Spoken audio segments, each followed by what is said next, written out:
જલ્દી અંદર આવ.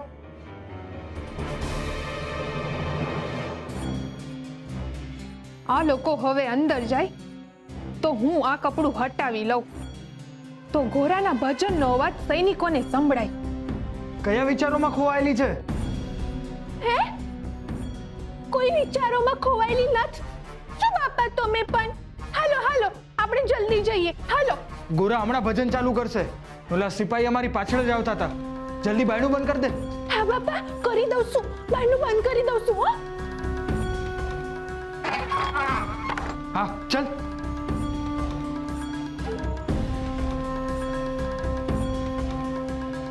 અરે આ તો હાલ હાલની પૈણ જ નથી મૂકતા. ઈ આયાથી જાય તો હું આ પડદા હટાવીશ ને. જો ઈ મને જોડે લઈને જાશે તો હું આ પડદા કેવી રીતે હટાવીશ?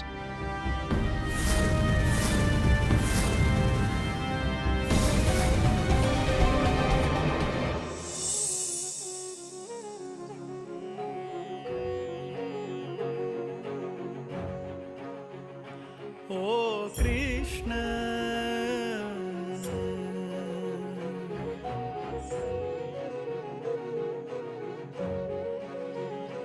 ओ कृष्ण नाम तुझे धरी सुन अरज मारी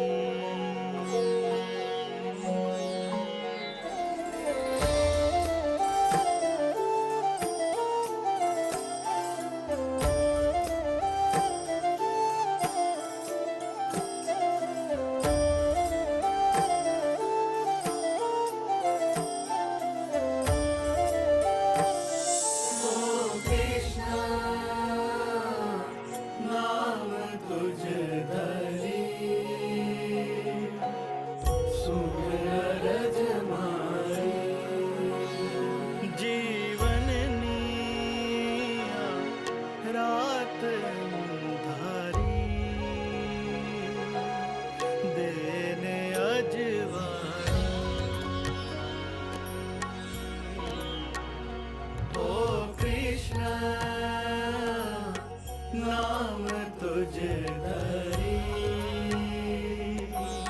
सुन अरज मारी। આ સારી તક છે.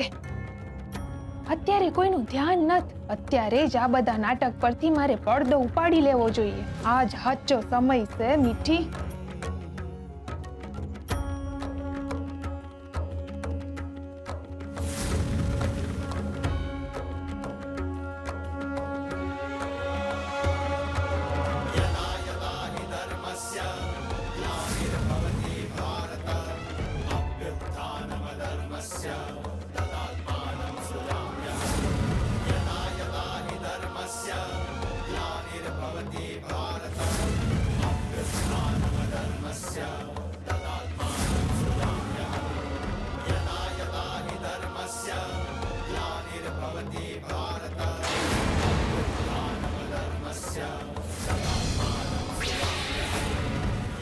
નાથ, આ શું કરી રહી છે? આ તો તમારી ભક્તિમાં ભંગ પાડી રહી છે.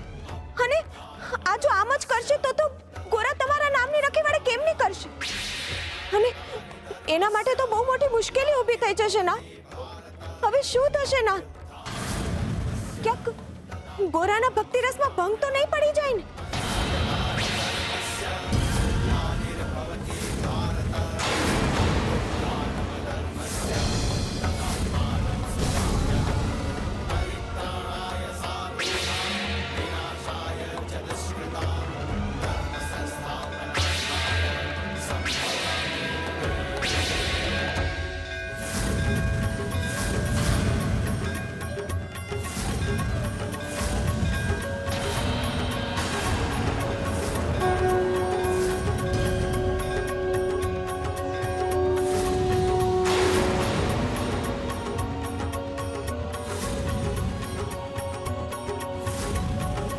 અહીંયા આ બધું શું થઈ રહ્યું છે?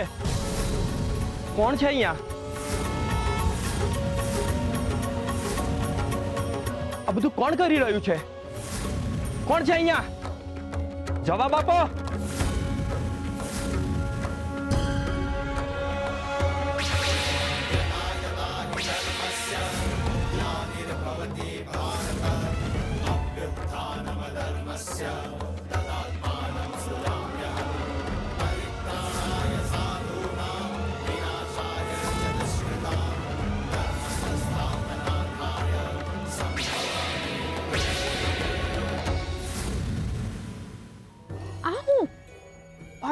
ખોલી દીધા.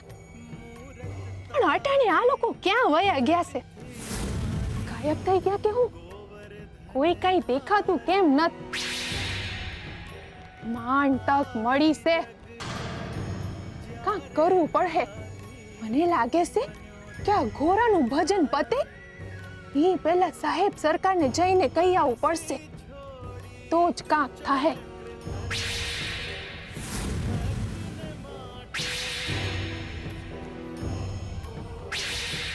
વાહ મીઠી વાહ, હવે મજા આવશે.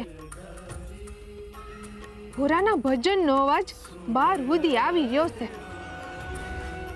આ વાત બસ સાહેબ સરકાર સુધી પોગવી જોઈએ.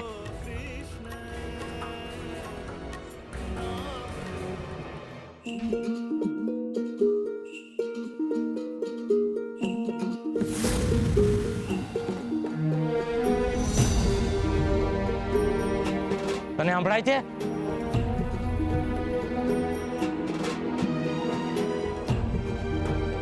કોઈ ભજન ગાઈ રહ્યું ને એવું મને લાગે છે.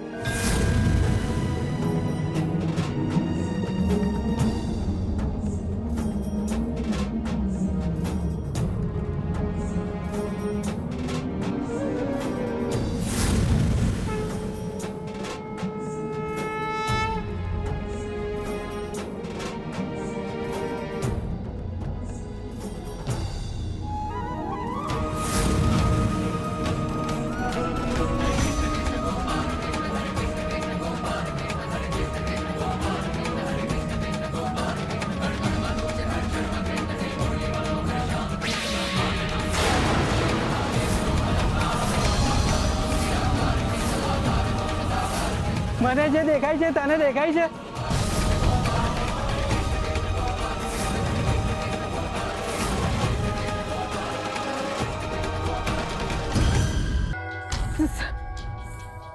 સાહેબ સરકાર, મારે એક અપરાધ નોંધાવો છે. અપરાધ? ઘોરા, હવે તો તું ગયો. સાહેબ સરકાર,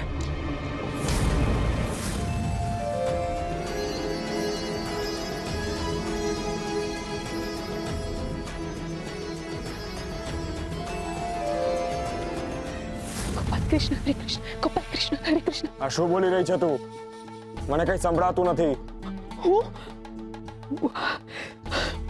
હું એમ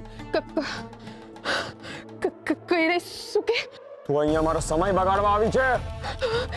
ના ના ના સાહેબ સરકાર, ના, એવું ના. હું છું કે એમ કેવા માંગુ છું કે તમે મારી મસ્કરી કરી રહ્યા છો. હવે જો તે મને વધારે ગુસ્સે કર્યો ને તો તારે એનો દંડ ભોગવવો પડશે.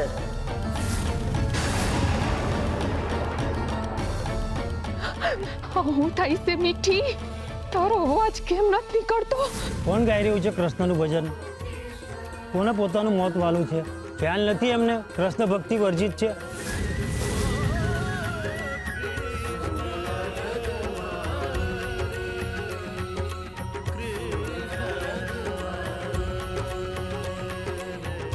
ચાલ ભાઈબંધ, ફરી તારાથી દૂર જવાનો સમય થઈ ગયો.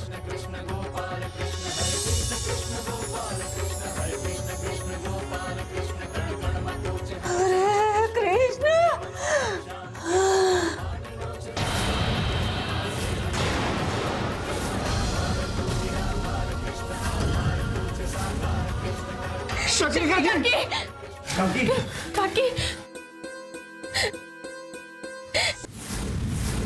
કોણ છે તું? શું કામ આવી છે અહીંયા? સરકાર, હું તમારી હારે એક જરૂરી વાત કરવા આવીશું. જે વાત કેવી હોય કે આ મોઢ ફફડાવીને મને અકળાવીશ નહીં. ના ના ના સાહેબ સરકાર, હું બોલવાના પ્રયત્નો કરી રહી છું. કોણ જાણે મારા મોઢામાંથી શબ્દો નથી નીકળતા. તો નીકળી જાઓ અહીંયાથી. જતા રહો. ના મારે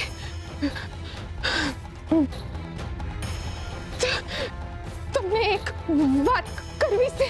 શું વાત કરવી છે? સીધે સીધું બોલ. એ જ કે ગોરા ભજન ગાઈ રહ્યો છે. જો બોલે ગયું, મારા મોઢામાંથી શબ્દો નીકળી ગયા. કોણ છે નરાધમ જે ભજન ગાઈ રહ્યો છે? એ છે ને મારા કાકા છે, ગોરા કાકા. ઈ ભગવાનના ભજન ગાઈ રહ્યા છે. સાહેબ સરકાર, ઈ એકલા નહોત, ઈ આખા ગામને ભેગું કરીને ગાય છે. સૈનિકો,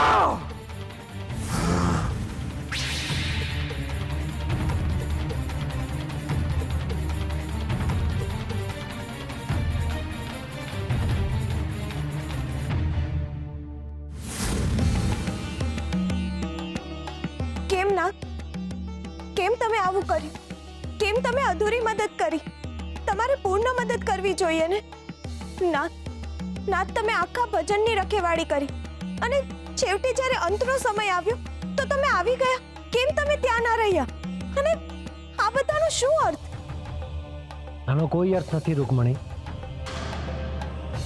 પણ ના, આના લીધે ગોરાના જીવનમાં અનર્થ થઈ જશે એનું શું?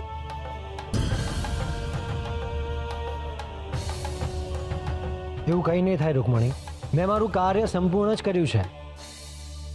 એ નાસ્તિકના સિપાહીઓ જે એ નાસ્તિકની આભામાં જ ચાલતા હતા, એમને મારો પરચો બતાવવો જરૂરી હતો, જે મેં બતાવી દીધો. ગોરા અને ગામવાળાનો ઉદ્દેશ્ય હતો મારી ભક્તિ કરવી. એ ઉદ્દેશ્ય પણ પૂર્ણ થયો. શકરીને ચીર શાંતિ મળી ગઈ, એની પણ અંતિમ ઈચ્છા પૂર્ણ થઈ અને મારી ઈચ્છા પણ પૂર્ણ થઈ. હું પણ ગોરાના ભજનનો સ્વાદ ચાખીને આવ્યો. આ કાર્યમાં ક્યાંય અધૂરું નથી રે રૂકમણી. કાર્ય સંપૂર્ણ જ થયું છે. હવે તમે શેની ચિંતા કરી રહ્યા છો એ હું જાણું છું. તમે હવે આવનારી ઘટના અને ગોરા વિશે વિચારી રહ્યા છો ને? તો એમાં એવું છે રૂકમણી કે ગોરાએ એના રાજ્યનો કાયદો તોડ્યો છે, એટલે એની સજા તો એના ભાગે જ આવશે. અને ગુનો કર્યો છે તો એની સજા તો ભોગવવી જ પડશે ને. આ તમે શું બોલી રહ્યા છો નાથ? તમારું નામ લેવું એ વળી ક્યાંનો ગુનો છે? અને આમાં તો મને એવું લાગી રહ્યું છે કે તમે પણ પેલા નાસ્તિકના પક્ષમાં છો. આ શું થઈ ગયું? શકરીબેન આમ કેમ વયા ગયા? આ હું કામ થયું? બિચારા કેટલી વહેમી સ્થિતિમાં ગયા આ દુનિયા છોડીને.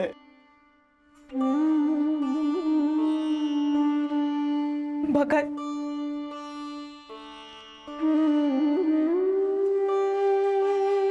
હાલો, આ તુલસીના પાનવાળું પાણી છે, શકરી કાકીના મોંમાં મૂકી દો. હરે કૃષ્ણ, હરે કૃષ્ણ.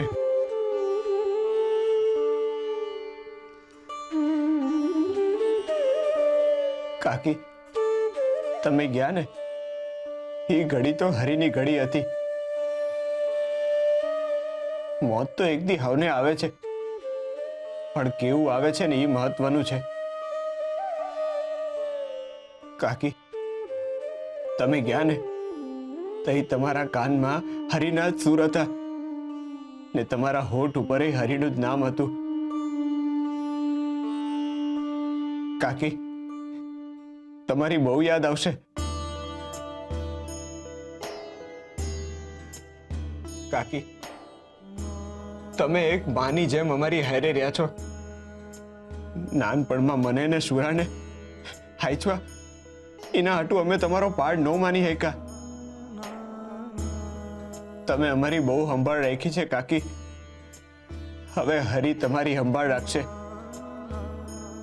અમારા વંદનનો સ્વીકાર કરો તમે. ને તમે હંધાય મારી હારે તમે હાથ જોડીને બોલો, હરે કૃષ્ણ હરે કૃષ્ણ હરે કૃષ્ણ હરે કૃષ્ણ.